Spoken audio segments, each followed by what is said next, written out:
நெல்லை மாவட்டம் பழவூர் அருகே புதிதாக டாஸ்மாக் கடை அமைப்பதற்கு எதிர்ப்பு தெரிவித்து ஆதார் மற்றும் ரேஷன் கார்டுகளை வட்டாட்சியரிடம் ஒப்படைக்கும் போராட்டத்தில் ஈடுபட்ட பெண்கள். அதிகாரிகளின் பேச்சு வார்த்தையை தொடர்ந்து போராட்டம் கைவிடப்பட்டது. நெல்லை மாவட்டம் சுத்தமல்லி அடுத்த பட்டன்கல்லூரில் இருந்து பழவூர் கிராமம் செல்லும் வழியில் புதிதாக டாஸ்மாக் கடை அமைப்பதற்கான நடவடிக்கைகள் கலால் துறை மூலம் மேற்கொள்ளப்பட்டுள்ளது. ஆனால் தங்கள் கிராமம் ஏற்கனவே சாதி கலவரத்தால் மிகவும் பாதிக்கப்பட்ட கிராமம். இங்கு புதிதாக டாஸ்மாக் கடை அமைப்பதற்காக தேர்ந்தெடுக்கப்பட்ட இடம் மக்கள் குடியிருப்புகளுக்கு அருகே உள்ளது. இதனால் இரவு நேரங்களில் டாஸ்மாக் கடைக்கும் வரும் மது பிரியர்களால் அருகில் இருக்கக்கூடிய மக்களுக்கு பாதிப்பு ஏற்பட வாய்ப்பு இருக்கிறது.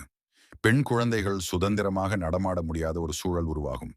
ஏற்கனவே ஒரு கிலோமீட்டர் அருகில் கொண்டாநகரம் பகுதியில் டாஸ்மாக் கடை இயங்கி வருகிறது.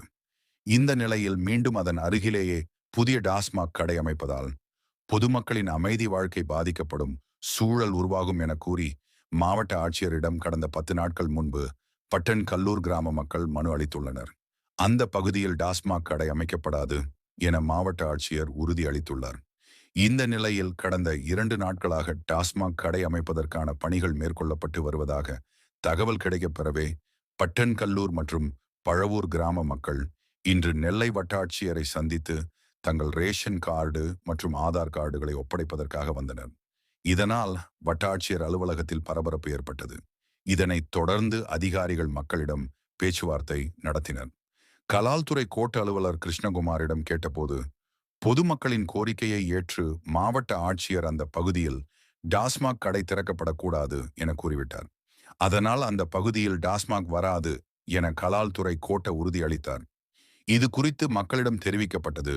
இதனையே அங்கிருந்து வட்டாட்சியர் அலுவலக அதிகாரிகளும் உறுதிப்பட டாஸ்மாக் வராது என தெரிவித்தனர். இதனைத் தொடர்ந்து ஆதார், ரேஷன் கார்டு என சான்றிதழ்களை ஒப்படைக்க வந்திருந்த மக்கள் போராட்டத்தை கைவிட்டு வட்டாட்சியர் அலுவலக அதிகாரியிடம் தங்கள் கோரிக்கை மனுவை வழங்கிவிட்டு சென்றனர்.